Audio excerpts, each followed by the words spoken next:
नमस्कार दोस्तों, stock market studies में फिर से एक बार आपको बहुत बहुत स्वागत है।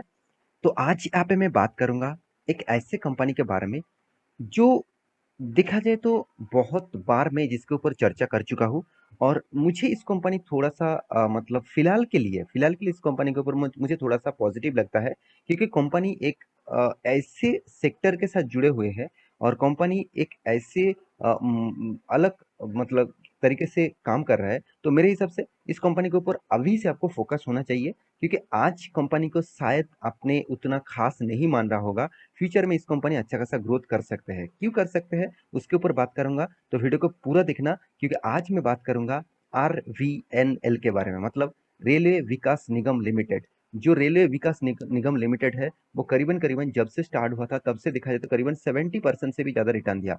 तो आप कहेंगे सर ओनली 70%, तो मैं कुछ आपको डिटेल्स दिखाऊंगा तभी आपको पता चलेगा कि 70% भी अच्छा है। इस कंपनी 70% रिटर्न दिया वो भी अच्छा है। चलो, मैं इसी के बारे में बात करूंगा, और साथ ही साथ कंपनी बहुत दिनों के बाद एक गुड न्यूज़ देने वाले थे, वो गुड न्यूज़ भी सामने आ चुके हैं, तो उसके बारे में भी बात करूंगा। तो वीडियो को लास्ट तक देखना, और अभी तक अपने इस चैनल को सब्सक्राइब नहीं किया तो देर किस बात की, जाकर अभी फटाफट सब्सक्राइब कर लीजिए, क्योंकि बहुत सारा इंफॉर्मेशन आपको इसी चैनल के माध्यम से लगातार मिलते जाएंगे। तो चलो देख लेते हैं आज के इस स्टॉक के बारे में। तो आप सभी जानते हैं रेलवे विकास निगम लिमिटेड जो एक कंस्ट्रक्शन बिजनेस में मतलब इस सेक्टर से बिलोंग करते हैं।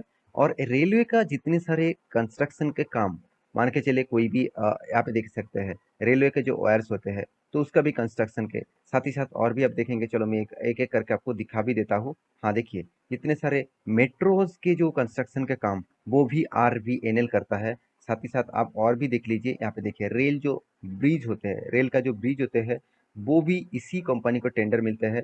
साथ ही साथ मेट्रो का जो प्रोजेक्ट है, वो सबसे बड़ा प्रोजेक्ट इसी को मिलता है। और सबसे बड़ी बात आप जानते हैं, कुछ दिनों पहले में भी इसके वीडियो बना के दिया था इसके ऊपर, कि मैं बताया था कि रेलवे का जो मेट्रो का जो प्रोजेक्ट है, वो इस कंपनी को बहुत ज्यादा टेंडर मिलने वाला है, और बहुत ज्यादा टेंडर यहाँ पे मतलब मिल भी रहा है। तो मेरे हिसाब से इस कंपनी के ऊपर अभी से आपको फोकस होना चाहिए, क्योंकि कंपनी देखिए सिर्फ सिर्फ मतलब रेलवे नहीं बनाते हैं, उसका कंस्ट्रक्शन ब्रिज का भी मतलब उसका ही एक प्रोडक्ट है जो वो बनाते हैं। तो यहाँ पे देखिए मेट्रो स्टेशन जो इस तरीके से प्रोजेक्ट के ऊपर भी काम करता है, इस तरीके से कंस्ट्रक्शन के ऊपर भी काम करता है। इसका मतलब कंपनी का जो बिजनेस है, वो टोटली रेलवे के साथ जुड़े हुए हैं। एक बहुत बड़ा पॉजिटिव पॉइंट है, मैं जरूर कहूंगा। देखिए इस कंपनी, शायद आपको लग रहा है कंपनी अभी भी बहुत छोटा है। देखिए छोटा कंपनी में निवेश करने का मजा कुछ अलग होता है, क्योंकि मैं ऑब्वियसली मेरे जो पोर्टफोलियोज है उनमें से मतलब 30% तक मैं रिस्क ऑब्वियसली मैं छोटे कंपनी के ऊपर लेता हूँ, मतलब रिक्सी कंपनी के ऊपर लेता हूँ। तो क्योंकि मैं तो थोड़ा सा रिक्स धीरे धीरे करके बढ़ाना भी चाहता हूँ, क्योंकि रिक्सी कंपनी के ऊपर निवेश करने से एक फायदा आपको होगा। आज मान के चलिए इस कंपनी का मार्केट कैप कितना है, करीबन करीबन 7,000 करोड़।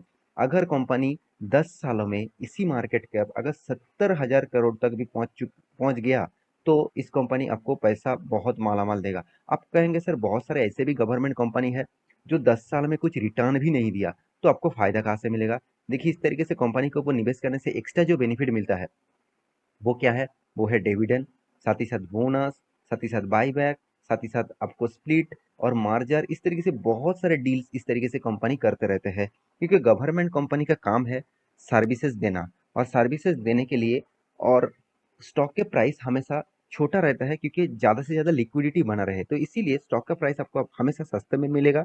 दूसरी बात, इस तरीके से कंपनी के ऊपर आप निवेश करेंगे तो आपको बहुत सारा फायदा भी यहाँ पे देखने को मिल सकता है।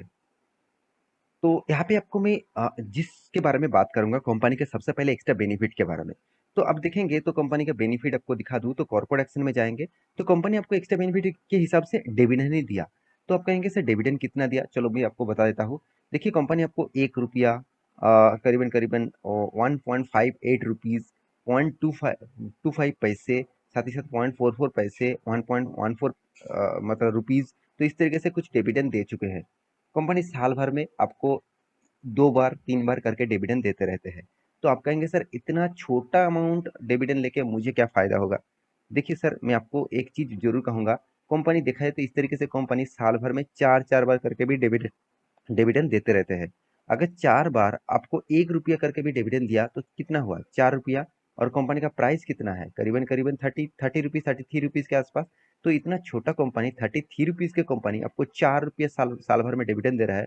मान के चलिए इसी तरीके से आपको 10 साल तक भी डिविडेंड दे दिया, तो आपका जो बाइंग प्राइस है, मान के चलिए इस लेवल में आपने बाई करके रखा, तो 10 साल में आपका जो शेयर है वो फ्री हो जाएगा।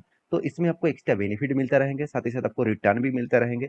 तो आप डिविडेंड के शौकीन हैं, मतलब डिविडेंड आप चाहते हैं, तो इस तरीके से कंपनी के ऊपर निवेश करना चाहते हैं, तो इस बार भी कंपनी आपको डिविडेंड अनाउंसमेंट कर चुके हैं। आप देखेंगे तो कंपनी कॉर्पोरेट एक्शन में आप जाएंगे तो कंपनी 22 सितंबर उस तारीख में आपको डिविडेंड अनाउंसमेंट किया, फिर से 0.25 पैसे का डिविडेंड अनाउंसमेंट किया। बहुत छोटा डिविडेंड है, फिर भी डिविडेंड के हिसाब से कुछ भी आपको मिले वो भी काफ़ी है, क्योंकि आपके पास जितना शेयर रहेगा उसके बेसिस से आपको डिविडेंड मिलेगा। हाँ, आप कहेंगे सर मेरे पास तो 100 शेयर है, मुझे कितना मिलेगा? देखिए आपके 100 शेयर में आपको 250 रुपये ही मिल सकता है। तो मैं जरूर कहूंगा आप उस दिशा से मत समझिए, आपको ये समझना पड़ेगा कंपनी का बिजनेस क्या है और कंपनी का फ्यूचर में ग्रोथ क्या यहाँ पे हो सकता है। देखिए मुझे इस कंपनी में बहुत पोटेंशियल दिखता है, क्योंकि देखिए जिस तरीके से इंडियन मतलब इकोनॉमिक ग्रोथ हो रहा है, जिस तरीके से इंडिया का मतलब कंस्ट्रक्शन बिजनेस ग्रोथ हो रहा है, उसके हिसाब से मेट्रो ट्रेन इस तरीके से प्रोजेक्ट के ऊपर ज़्यादा से ज़्यादा गवर्नमेंट इन्वेस्ट करेगा, क्योंकि इस तरीके से प्रोजेक्ट से ही ज़्यादा से ज़्यादा गवर्नमेंट को फायदा भी होता है, लॉसेस भी होता है। तो फिर भी रेलवे एक ऐसा सेक्टर है जो ऑल ओवर वर्ल्ड के सबसे ज़्यादा रेलवे रेलवे का मतलब सबसे ज़्यादा ट्रैवल रेलवे में इंडिया में ही होता है। तो आप सोचिए जिस देश में इस तरीके से फैसिलिटी ज़्यादा है तो लोग उसका पेपर लेने चाहेंगे, तो इसीलिए गवर्नमेंट की भी उसी प्रोजेक्ट के ऊपर काम करेंगे। तो मेरे हिसाब से इस कंपनी का ग्रोथ और पोटेंशियल फ्यूचर में और भी ज़्यादा हो सकते हैं। तो बाकी आपके मतलब राय अलग भी हो सकते हैं, आप अलग भी सोच सकते हैं, क्योंकि आप एज ए मैं हमेशा मानता हूँ हर किसी का नज़रिया कुछ अलग अलग होता है। मेरे नज़रिया आपके नज़रिए से शायद मैच ना भी हो सकते हैं। फिर भी मैं इस कंपनी का वैल्यूएशन की सबसे बात करूँ, कंपनी का वैल्यूएशन आपको बहुत सस्ते में दिखेगा, क्योंकि कंपनी का इंडस्ट्रीज पी रेशियो 35 है, इसका खुद का पी रेशियो 5.65 है। तो कंपनी का return of equity, return of capital employed एक एवरेज लेवल में है, मुझे बहुत खास लगा। हाँ, आप कहेंगे सर कंपनी के पास 1% तक डेप भी है। हाँ बिल्कुल, 6,600 करोड़ का डेप्थ है, कंपनी 1,000 करोड़ का प्रॉफिट कर रहा है। एक चीज आपने नोटिस नहीं करे होंगे, कंपनी का cash flow, free cash flow देखिए 4,500 करोड़ का कैश भी है।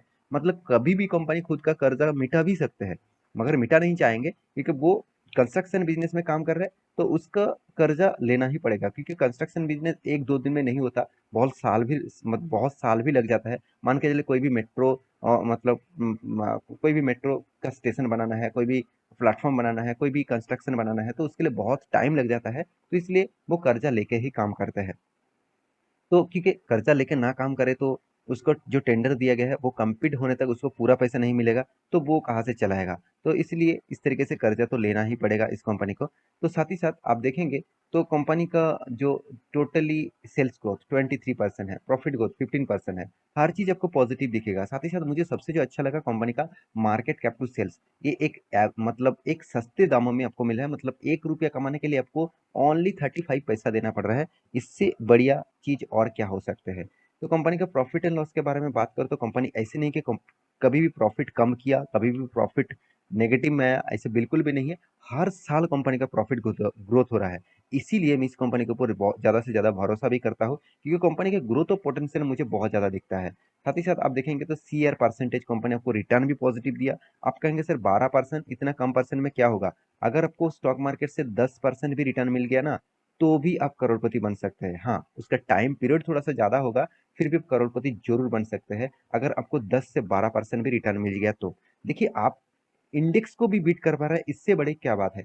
अगर आप इंडेक्स फंड में भी इन्वेस्ट करते ना, तो तभी आपको 10 से 12% ही रिटर्न मिलता। तो इंडेक्स फंड से अच्छी यहाँ पे रिटर्न भी मिला है, तो इससे बढ़िया चीज और क्या हो सकते हैं। तो देखिए यहाँ पे sales growth, profit growth, return of equity सारे के सारे पॉजिटिव में दिखेगा। और हाँ, एक चीज मैं और भी आपको दिखाऊंगा, वो है कंपनी का रिजर्व, लगातार रिजर्व ग्रोथ होता जा रहा है। हाँ, आप कहेंगे सर कर्जा भी थोड़ा थोड़ा बढ़ रहा है, देखिए कंपनी जब बड़ा होगा कर्जा भी बड़ा होगा। ऐसे नहीं कि कंपनी बड़ा हो रहा है कर्जा कम हो जाएगा, ऐसे बिल्कुल भी नहीं। पहले मैं बता चुका हूँ इस तरीके से कंपनी कर्जा लेकर ही काम करते हैं। अगर इस कंपनी का कैश फ्लो देखेंगे तो कंपनी के हाथ में टाइम टू टाइम कैश भी आ रहा है। लास्ट टाइम तो जबरदस्त कैश आया, कुछ एक्स्ट्रा कैश भी आया है।